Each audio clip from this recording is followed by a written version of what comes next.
मैं हूं आपके साथ अंजलि और आप देख रहे हैं टुडे 9 न्यूज उत्तर प्रदेश। तो चलिए शुरुआत करते हैं आज की प्रमुख खबर उत्तर प्रदेश के बलिया से है, जहां भाजपा प्रत्याशी नीरज शेखर के समर्थन में जनाड़ी पहुंचे भाजपा के राष्ट्रीय अध्यक्ष जेपी नड्डा। श्री नड्डा ने कहा कि आप लोग ने अखिलेश सरकार को देखा है और भाजपा सरकार को भी देख रहे हैं।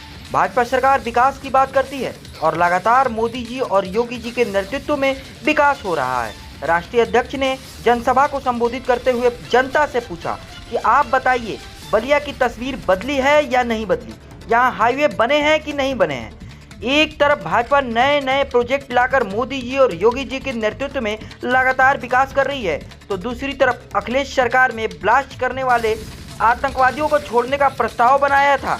यह तो आतंकवादियों के दोस्त हैं, यह फंस गए हैं। यह दलितों, आदिवासियों और पिछड़ों के दोस्त नहीं, यह डाका डालकर धर्म के नाम पर आरक्षण लाना चाहते हैं। तो क्या ऐसे लोगों की सरकार आप लाना चाहेंगे, हाँ या ना? तो वहीं राहुल गांधी पे तंज कसते हुए कहा कि ये संविधान की किताब लेकर घूमता है, पता नहीं पढ़ा लिखा भी है या नहीं, हमें नहीं पता। डॉक्टर बाबा साहब भीमराव अंबेडकर ने संविधान में लिखा है कि धर्म के आधार पर आरक्षण नहीं हो सकता। या पिछले दरवाजे से लेकर आकर आरक्षण पर डाका डालना चाहते हैं। आज बलिया की भी तस्वीर बदली है, यहाँ भी हाईवेज बन रहे हैं, यहाँ भी विकास हो रहा है, नए नए इंस्टीट्यूशन आने की तैयारी है और माताएं, बहनें, बुजुर्ग सबकी चिंता की जा रही है। लेकिन मैं जब उत्तर प्रदेश में आया हूँ तो आपको ये भी बताना चाहता हूँ कि एक तरफ तो विकास की तरफ आगे बढ़ने का काम मोदी जी के नेतृत्व में और योगी जी के नेतृत्व में उत्तर प्रदेश कर रहा है, लेकिन दूसरी तरफ आपको ये भी ध्यान में रहना चाहिए कि एक आपने अखिलेश की सरकार भी देखी थी। देखो, पूर्णमासी को नमन करने का मजा तब तक नहीं आता जब तक आपको अमावस्या की अंधेरी याद ना हो। उजाले का मजा तब तक नहीं आता जब तक आपको अंधेरे की त्रासदी ना पता हो। मैं आपको बताना चाहता हूं, यही अखिलेश था ना जिसने बनारस के ब्लास्ट, लखनऊ का ब्लास्ट, ये वाराणसी का ब्लास्ट, इनके सारे ब्लास्ट के आतंकवादियों को छोड़ने का प्रस्ताव बनाया था। बनाया था कि नहीं बनाया था?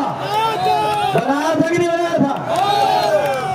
ये किसके दोस्त हैं? आतंकवादियों के दोस्त हैं या देशभक्तों के दोस्त हैं?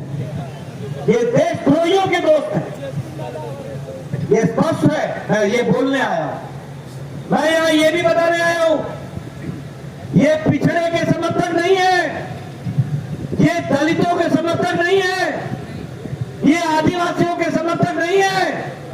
ये आदिवासियों के आरक्षण पर, दलितों के आरक्षण पर और पिछड़ा वर्ग के आरक्षण पर डाका डाल करके धर्म के नाम पर आरक्षण लाना चाहते हैं। धर्म के नाम पर आरक्षण। बोलो, ऐसे लोगों को आने दोगे क्या?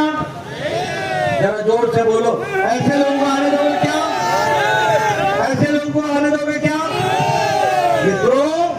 ये दलितों के आरक्षण पर डाका डालने का काम है, ये आदिवासियों के आरक्षण पर डाका डालने का काम है और ये पिछड़ों के आरक्षण पर डाका डालने का काम। कल कलकत्ता हाईकोर्ट ने साफ कह दिया और भीमराव अंबेडकर ने कॉन्स्टिट्यूशन, संविधान में कहा है धर्म के आधार पर आरक्षण नहीं हो सकता। ये पढ़ा लिखा, अब मैं आगे क्या बोलूं राहुल गांधी को, ये संविधान की पुस्तक लेके फिरता है, इसको मालूम नहीं किसके अंदर क्या लिखा हुआ है। पढ़ा लिखा कितना है मुझे मालूम नहीं, अंदर पढ़ा है कि नहीं मुझे मालूम नहीं। भीमराव अंबेडकर ने कहा है संविधान के अंदर धर्म के आधार पर आरक्षण नहीं होगा और ये पिछले दरवाजे से आपके आरक्षण पर डाका डाल करके धर्म पर आरक्षण लाना चाहते हैं।